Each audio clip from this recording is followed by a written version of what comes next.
Bonjour mes amis, bienvenue à ma présentation sur un sujet trop important pour notre planète, l'environnement. Moi c'est Malak Lemkacher et je suis super contente d'être ici avec vous aujourd'hui. On va parler dans cette vidéo de tout ce qu'on peut faire pour prendre soin de la terre, de la nature, des animaux, de tout ce qui nous entoure. Commençons par comprendre qu'est-ce que ça veut dire l'environnement. L'environnement, c'est tout ce qui nous entoure. Ça veut dire les arbres, les fleurs, les animaux, les oiseaux, les poissons, la terre, l'eau, l'air, tout ce qu'on peut voir et toucher dehors, mais aussi des choses qu'on ne peut pas voir, comme l'air qu'on respire. L'environnement est essentiel à notre vie et à celle de toutes les espèces. C'est un peu comme notre maison à tous, une super grande maison où l'on vit avec les animaux, les plantes et tout ce qu'on aime.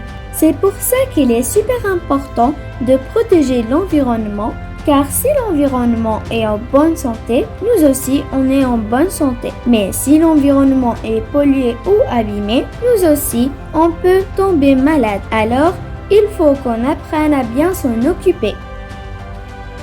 Alors mes amis, regardez bien ces images. On voit deux villes. Une ville toute propre avec des arbres, des fleurs et une autre ville un peu triste avec de la fumée et des déchets partout. Et puis, on voit aussi deux plages. Une plage magnifique avec du sable blanc et de l'eau bleue turquoise et une autre plage pleine de plastique et de déchets. À votre avis, où est-ce que vous aimeriez vivre? Dans quelle ville vous aimeriez jouer? Et sur quelle plage vous aimeriez vous baigner? Bien sûr, tout le monde préfère vivre dans un endroit propre et agréable. Mais malheureusement, toutes les villes et toutes les plages ne sont pas comme ça. Il y a beaucoup d'endroits où la pollution est un problème. Mais quels sont les différents types de pollution? La pollution est un peu comme un méchant qui abîme notre environnement. Mais il existe différents types de pollution, un peu comme si le méchant avait plusieurs formes. Commençons par la pollution de l'air. Vous voyez cette fumée noire qui sort des usines et des voitures? Eh bien, cette fumée, elle pollue l'air qu'on respire. Ensuite, il y a la pollution de l'eau. Vous voyez ces déchets qui flottent dans la rivière ou dans la mer? Eh bien, ces déchets, ils polluent l'eau. Et puis, il y a la pollution des sols. Les produits chimiques qu'on utilise pour faire pousser les légumes ou pour désherber peuvent polluer la terre. Quand la terre est polluée, les plantes ont du mal à pousser et les animaux qui vivent dans la terre peuvent tomber malades. Et il existe aussi d'autres types de pollution, comme la pollution sonore, le bruit, la pollution lumineuse, la lumière ou encore la pollution thermique, la chaleur. L'important c'est de comprendre que toutes les pollutions sont liées et qu'elles ont des conséquences sur notre santé et sur l'environnement. Malheureusement, la pollution ne se sont pas seulement des déchets qui traînent ou de la fumée dans l'air. La pollution a de graves conséquences sur notre santé, sur les animaux et les plantes, et même sur le climat de notre planète. On va voir ça ensemble. Premièrement, la pollution de l'air peut nous rendre malades. Elle peut provoquer des problèmes respiratoires comme de l'asthme ou des allergies et même des problèmes plus graves comme des maladies du cœur.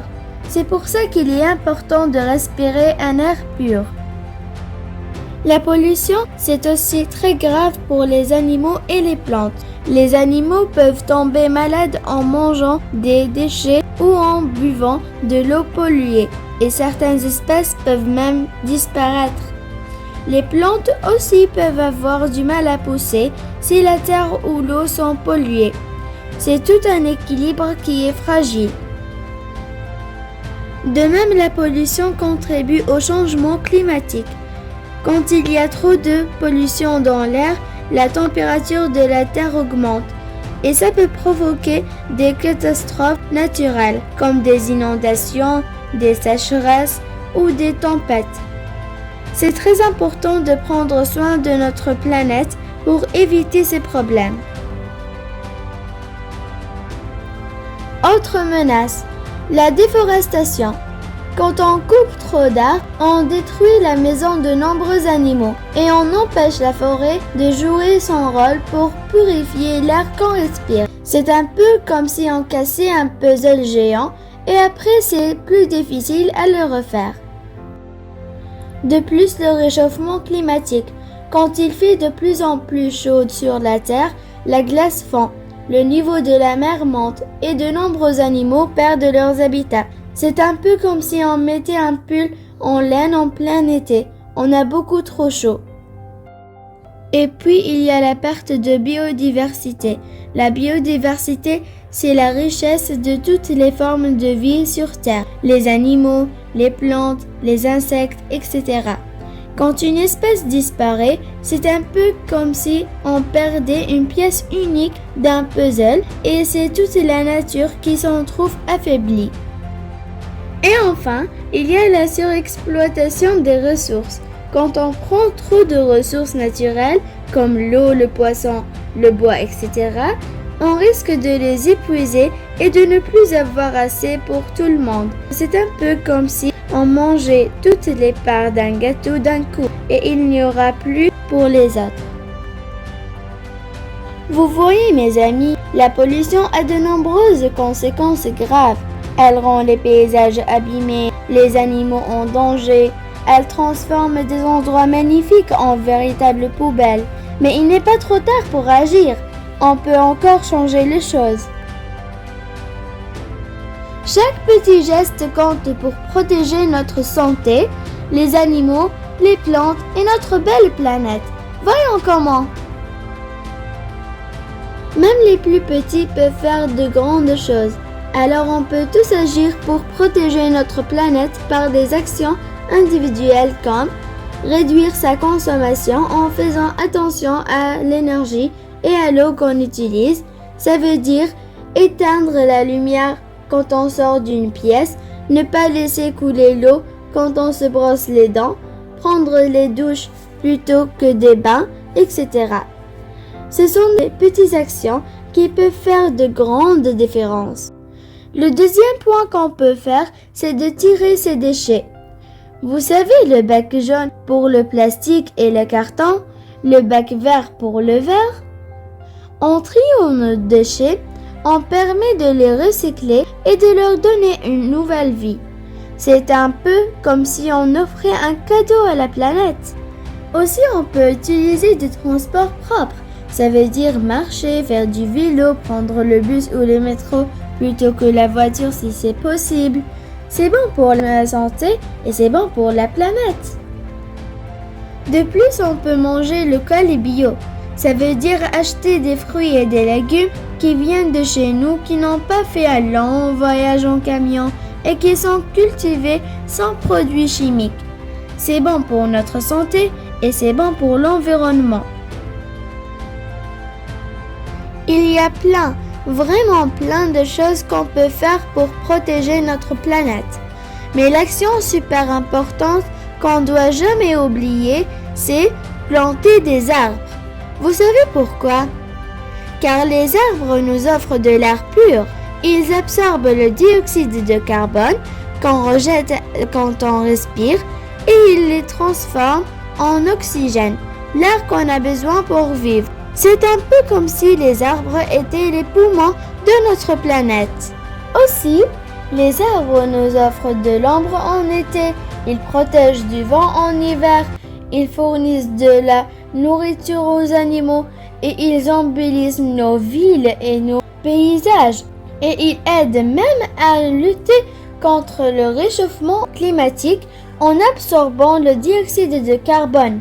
C'est un peu comme si les arbres étaient des super-héros qui nous protègent et qui prennent soin de nous. Donc, planter des arbres, c'est un geste simple, mais il a un impact énorme sur notre environnement. Si vous avez la possibilité de planter un arbre, n'hésitez pas, faites-le. Vous offriez un cadeau à la planète et aux générations futures. Et si vous n'avez pas de jardin, Vous pouvez peut-être participer à des plantations d'arbres organisées dans votre ville ou dans votre région. Ensemble, on peut faire de notre monde un endroit plus vert et plus agréable à vivre. Croyez-moi mes amis, chaque geste compte et si tout le monde fait sa part, on peut vraiment faire une différence. Mais il y a aussi des actions qu'on peut faire ensemble avec d'autres personnes pour avoir plus d'impact. C'est ce qu'on appelle des actions collectives. Par exemple, soutenir les associations qui protègent l'environnement. Ces associations, elles travaillent dur pour défendre la nature, les animaux et pour lutter contre la pollution. On peut les aider en faisant un don, en devenant bénévole ou simplement en parlant de leur travail autour de nous. C'est un peu comme si on leur donnait un coup de main pour qu'elles puissent faire encore de belles choses pour la planète.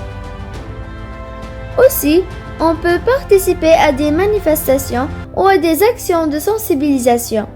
Quand on est nombreux à se lever pour défendre l'environnement, on se fait entendre et on montre aux adultes que c'est important pour nous.